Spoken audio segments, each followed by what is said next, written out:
Olá, vamos dar uma olhada na liturgia do dia 8 de abril de 2026. A gente vai acompanhar uma das jornadas mais poderosas da Bíblia, que é o caminho para Emaús. É uma história incrível, sabe? Sobre como aquela decepção, aquela tristeza que parece não ter fim, pode se transformar numa alegria que contagia todo mundo. Então, olha só o nosso roteiro. A gente começa com uma visão geral da liturgia do dia. Depois, a gente entra de cabeça na primeira leitura, com uma cura lá no templo.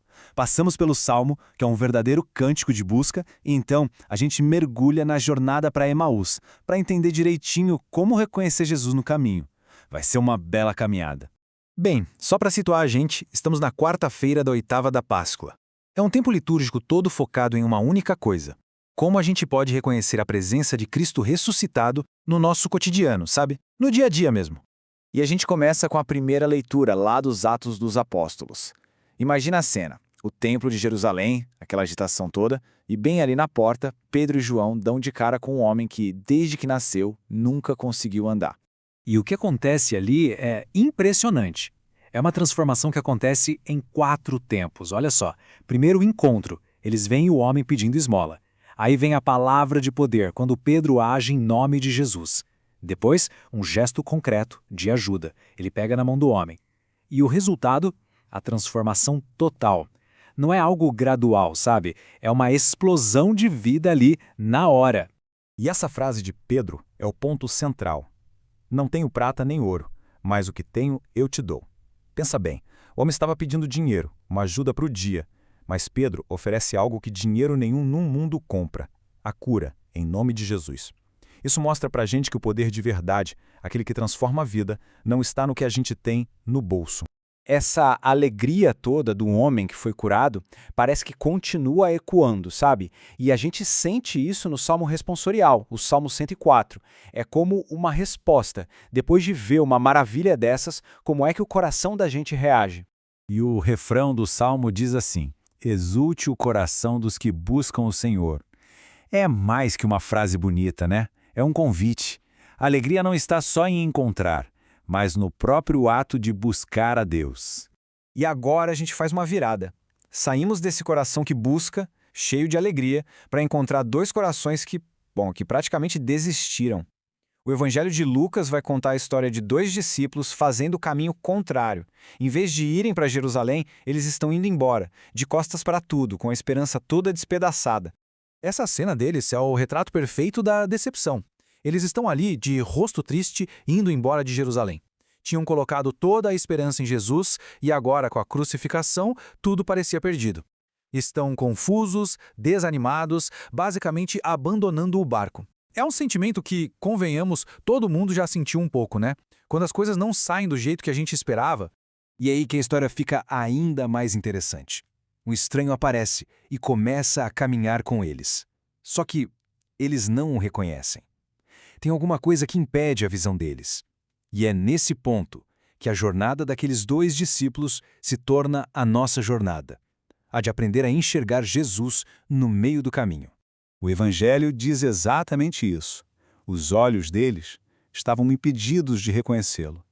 Não era falta de vontade. Era como se um véu estivesse ali. E isso joga a pergunta para a gente. O que é que hoje nos impede de reconhecer a presença de Deus na nossa vida, no nosso dia a dia? Essa cegueira, digamos assim, pode vir de muitos lugares. Pode ser uma decepção muito grande com alguém ou até com a própria igreja. Pode ser a dor de perder uma pessoa querida, aquela dor que embaça tudo. Ou até um estilo de vida que nos afasta dos valores do Evangelho. São muitas as coisas que podem nos impedir de ver com clareza. Mas olha só como a cura dessa cegueira acontece em 2 etapas. Primeiro, vem a palavra. Aquele estranho no caminho começa a explicar as escrituras e aquilo vai aquecendo o coração deles por dentro. Mas a ficha mesmo, o momento em que os olhos se abrem, só acontece depois, na Eucaristia, no gesto de partir o pão. A palavra prepara, a Eucaristia revela. E eles mesmos percebem isso depois. Comentam um com o outro, poxa, o nosso coração não estava queimando dentro da gente enquanto ele falava? É um reconhecimento que começa de dentro para fora. A palavra de Deus é como o fogo, sabe? Aquece a alma, mesmo que a cabeça ainda não tenha entendido tudo. A mudança já está acontecendo ali. E o clique final, o grande momento, acontece aqui, Não é com mais palavras, mas com gestos. Ele se senta à mesa com eles, pega o pão, abençoa, parte e entrega. São os mesmos gestos da última ceia. E é nesse momento, nesse ritual tão familiar, que os olhos deles finalmente se abrem e eles entendem tudo. É por isso que essa passagem de Emaús é vista como um espelho da missa. Pensa bem, as duas partes principais estão ali perfeitamente desenhadas.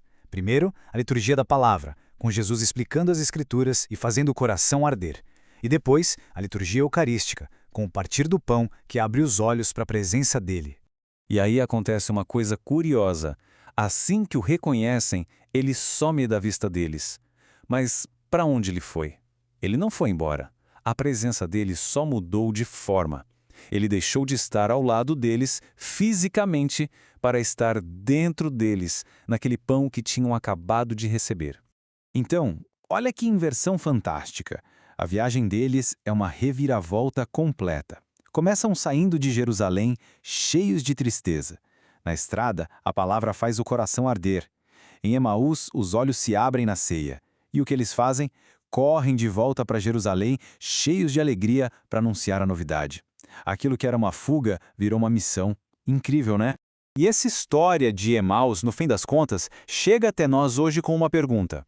No meio das nossas caminhadas, das nossas decepções, das nossas tristezas, onde é que podemos encontrar essa presença transformadora de Jesus?